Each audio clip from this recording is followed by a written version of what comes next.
हम नहीं थे इसीलिए गुलाम हुए। हमने दुनिया के बारे में यही सोचा कि जितने आदर्शवादी हम हैं उतने ही तुम भी होगे, लेकिन हमें तुम्हारे आदर्शों का नहीं पता चला था कि तुम्हारे आदर्श क्या हैं। लिहाजा 3 किस्म की संस्कृतियां इस देश में आई, एक जो यहां की थी और 2 बाहर से आई, जो आजकल पूरी दुनिया में हल्ला मचा रही है। भगवान रामचंद्र जी की पत्नी सीता को एक साहब ले गए श्रीलंका। वो वहां गए, किसी की पत्नी को आप ले जाएं और आप सेना लेके पहुंच जाए, थोड़ी देर के लिए सोचिए अगर हमारे साथ किसी के साथ हो तो हम क्या करेंगे। या तो लेने नहीं जाएंगे, कहेंगे चलो निपट गए, या तो ये करके छोड़ देंगे। और अगर लेने भी गए हम, तो क्या इतना आदर्शवाद हो सकता है जिस आदर्शों की पराकाष्ठा पे रामचंद्र जी ने यह काम किया।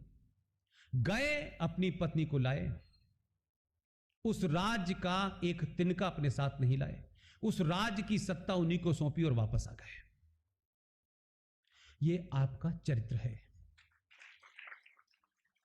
आप अपनी पत्नी के बहाने लूटने नहीं गए थे सोने की लंका को, आप छोड़ाए, आपका उसमें इंटरेस्ट था ही नहीं।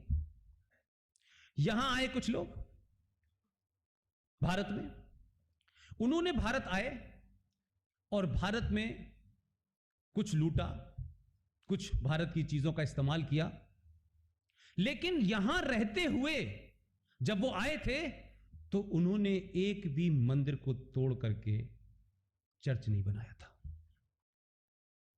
उन्होंने इस देश के जितने भी आर्किटेक्चर उस जमाने के हैं, यहां के लोकल चीजों को, चाहे वो हाथी हो, चाहे शेर का मुंह हो, पूरी लुटियन जोन जो बनी हुई है जैसे अंग्रेजों ने बनाया है, उसको देखने से कहीं क्रिश्चियनिटी समझ में नहीं आती। उन्होंने यहीं की चीजों का इस्तेमाल करके आपको देके चले गए। लेके नहीं गए अपने साथ में, राष्ट्रपति भवन ले गए हो अपने साथ में।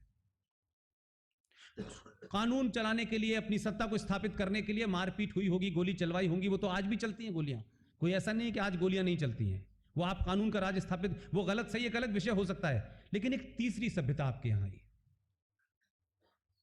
वो सभ्यता ने आपको लूटा, उस सभ्यता ने आपके धार्मिक स्थलों को तोड़ा, उनका कन्वर्जन किया, और यह स्थिति उन्होंने करी कि जो शब्द इस देश की संस्कृति में नहीं थे, क्या कोई शब्द मुझे आप लोग बताएंगे, सब मुझसे पढ़े लिखे लोग हैं, डाइवोर्स और तलाक का शब्द हिंदी भाषा में है? हिंदी भाषा में, संस्कृत में तलाक का कोई शब्द है जिसे कहें कि ये ओरिजिनल शब्द है भाई तलाक का? अब आपने उसका ट्रांसलेट करके कुछ बना लिया हो, कोई संबंध विच्छेद या कुछ कर लिया हो, ये दोनों शब्द आपकी संस्कृति में नहीं है, क्योंकि आप जिस सभ्यता में जीते थे उसमें ये डाइवोर्स का कंसेप्ट ही नहीं था। उसमें तो आप शपथ लेते थे मरण जीवन भर की। इसलिए आपने ये जो रेप की संस्कृति है, जिसे आज कहा जा रहा है रेपिस्तान, 130 करोड़ की आबादी में घटना घटती है, तो यहां से लोग लिखते हैं और बाहर तक जाती है खबर। ये इस देश में रेप कल्चर कब से आया, जरा इसको भी पढ़ें। और जो लोग कहते हैं कि देखिए साहब हम आए थे, और एक और झूठ बोला जाता है, ये जो लाल किला, ताजमहल, ये इस्लामिक आर्किटेक्चर है। तो कोई, आप तो सब पढ़े लिखे लोग हैं, सऊदी अरब में, ईरान में, इराक में कौन सा इस्लामिक आर्किटेक्ट है, जरा मुझे दिखाएं। कौन सा इस्लामिक आर्किटेक्चर की बात हो रही है जो भारत में बताया जा रहा है? आपने यहीं के लोगों को, यहीं के लोगों से सारे मंदिरों को तोड़ के ऊपर की गुम्मद बना दी और कहा कि साहब देखिए ये इस्लामिक आर्किटेक्चर। 30,000 मंदिरों को तोड़ा। तो आप जिस पर्शियन की बात कर रहे थे, जिनको आप लोगों ने अपने यहां शरण दी, मात्र 79 ही की तो बात है। 79 के अंदर वो ईरान, जिनको कुछ लोगों को, आप जो गलती पूरे देश में आपने की है पिछले 1000 साल में, जिसका खामियाजा आप भुगत रहे हैं, अब आपके लिए गली गली, मोहल्ले मोहल्ले, हर जगह कश्मीर बन गया है। ईरान ने भी यह गलती की थी, कुछ लोगों को शरण दी थी।